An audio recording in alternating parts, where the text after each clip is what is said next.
There is great love in here for you. Now I know how it feels to experience my own worthiness. Well, we don't disagree with you, and that's what we were saying to our friend earlier when both of them were sitting here in the chair. That's how you do it. You want something, you line up with it, it comes, and you say, I did good. I did that. And when something not so good comes, you say, I did that. I did that too. I did that. I did that too. So you understand it's not about worthiness, it's about alignment, it's about letting it in. Yeah. I told myself that if I ever had the opportunity to sit before you. Oh, out of time.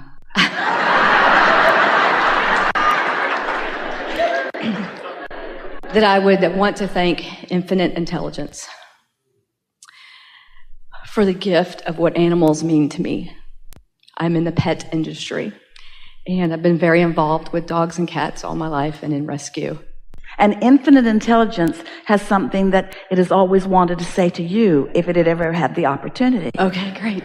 You want to go first? You want infinite intelligence to go You first, please.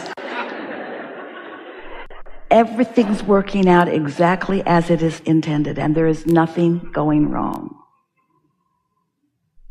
And these critters come into their physical experiences for the joy of the experience and for the joy of the expansion.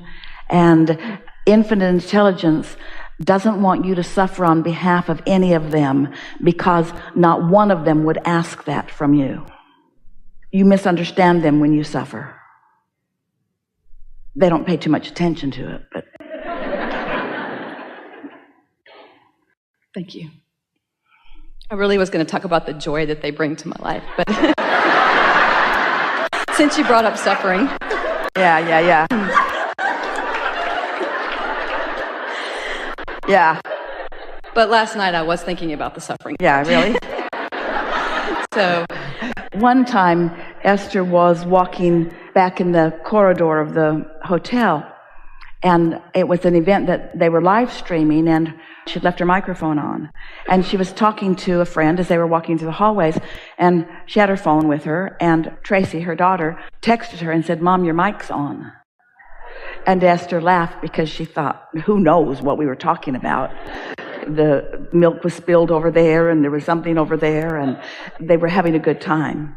And we said to Esther, your mic's always on. Your mic's always on. If you're on your feet with your eyes open, you're broadcasting to the universe. Your mic is always on. We're just teasing you a little bit because your mic's always on. Thank you. So what do you want to talk about? One of the concepts that you teach that's changed my life is your quote, you cannot beat the drum of not enoughness and claim the fortune waiting for you in vibrational escrow. Yeah, it's there for you, and it's got your name all over it, and nobody else is going to get it, and it will eternally be there for your reclamation. But as long as you're beating the drum of not enoughness, you cannot let it in. So what of this idea of effort and struggle? Why is it that we... Because people have not remembered the leverage of alignment, because what they are witnessing is the action orientation. And so it's easier to see it and hear it and smell it and taste it and touch it than it is to feel it and understand it. And then the next question would logically be, well, why would anybody put themselves in that position where they don't remember the importance of all of this? And the reason is because you wanted the exposure to the contrast, and you wanted to put things in your vortex, and you really figured it wouldn't be too hard to figure it out. Because when you came into this physical body, you felt so good, you thought you would always focus in those ways. But in the process of the step one-ing, which is so important, so many people get focused upon what they don't want and sort of stay there, and then you get sort of influenced or coaxed into letting what you see be the reason for the way you feel, not able to step back and look at the big picture. When you were presenting to us and you were talking about the rescue animals, and you were presenting a vibration that was very clear to us, and we wanted to give you the big picture. And sometimes the close-up picture in physical warms your heart too, but sometimes it doesn't. And so you have to insulate yourself in a way that no matter what picture you are observing, you have the shock absorbers of infinite intelligence flowing through you so that you understand the value of all of it. Not one of you said, I'll go forth, but before I get into my physical body, clean it all, because when I get there, I want it to be nice and clean. I want everybody nice to each other. I want all the governments to be working well. I want prosperity to be abounding. No diseases, please. Just get it all cleaned up and then I'll go. And we say you'd still be sitting with your feet dangling over the edges of some cloud somewhere because you would have never come. That's not the way it is at all. You would have never come at all because you knew the value of coming into the blessed contrast that would produce within you the life-giving property of a desire that would summon. And you know that there is no satisfaction that is apart from the summoning. And you knew that it was set up in such a way that that would naturally happen to you. You knew that contrast would cause you to ask. You knew your inner being would join the asking. You knew that law of attraction would respond to your inner being. And you knew that that influence and that point of attraction, which every bit of it includes you, would be calling you to it. And you knew that when you, knowingly or not, let yourself move in the direction of that desire, that it will feel blissful, that it would feel satisfying, and that when you didn't, it wouldn't, and you figured, that's guidance that will be crystal clear for me. Well, then there were some humans that kind of turned you around on that. They said, come and join our club.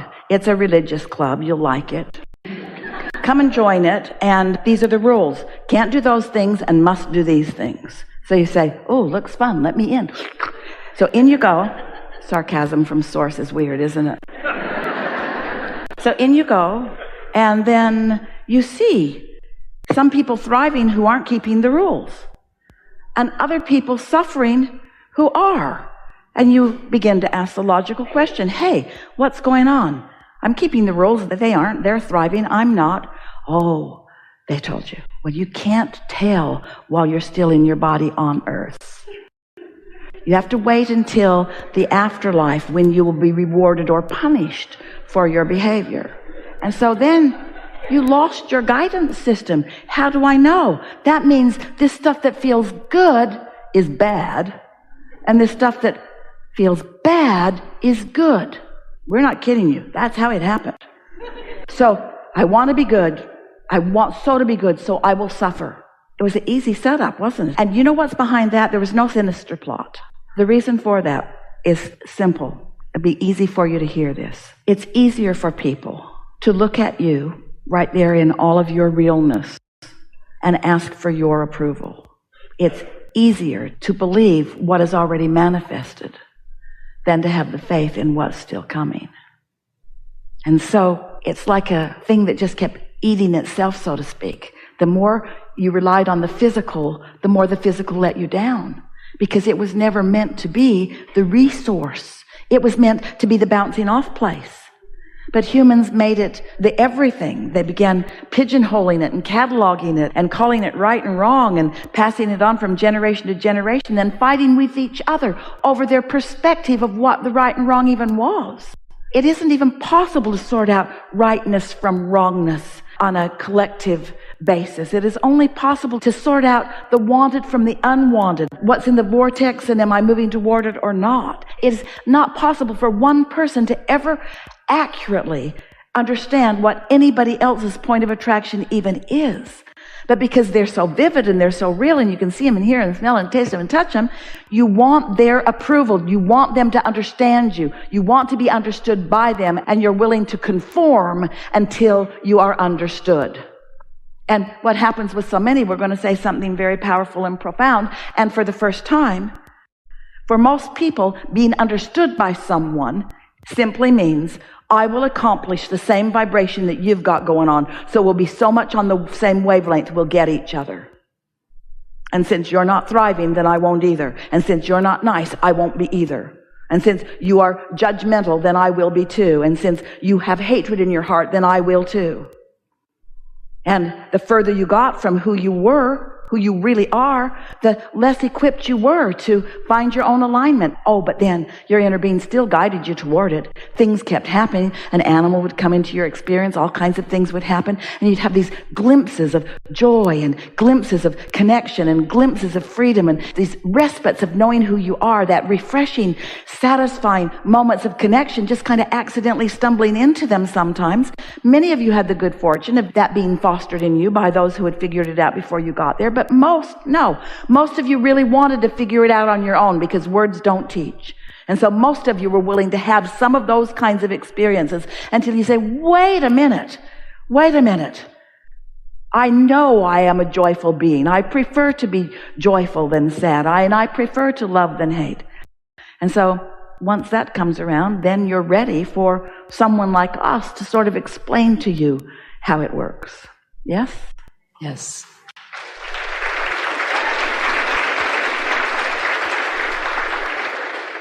I grew up in that home that you just described, that right, wrong, that strong fundamentalist. My family thought Jerry Falwell was liberal. So that strong fundamentalist, right, wrong, punishment, heaven, hell. And this thought system. It's all right, because we're not pushing against that. We're just answering your question. Your sense of self is expanded when you move in the direction of self. And your sense of self is diminished when you move in the direction of anyone else. It is really that simple. So your teaching of meditation has changed my life. It has brought me peace where there was struggle. And you know why? Because when you meditate, you quiet your mind. And when you quiet your mind, you're not talking about the floor. When you quiet your mind, you're not keeping that stuff active, so it's not in your way anymore. And the more often it's not in your way, then the more of who you really are floods through in meaningful, good timing moments. Yeah. When I found your work, I started calling myself a deliberate creator, but now I feel more like a deliberate allower. Yeah. And meditation has been We made that transition with all of you too. Because the deliberateness made you try too hard, and it also caused you to judge your results. The allowing part made you nicer to yourself. So it's all part of it, isn't it? We want you to be deliberate. We want you to make choices. And once the choice is made, it would be so nice if you could just give your undivided attention to that choice. But sometimes you're not willing to let it be that easy, because you are under the illusion that if you suffer more, then you're more deserving of it. But you're getting over that. In fact, a lot of you have gotten over it pretty much today.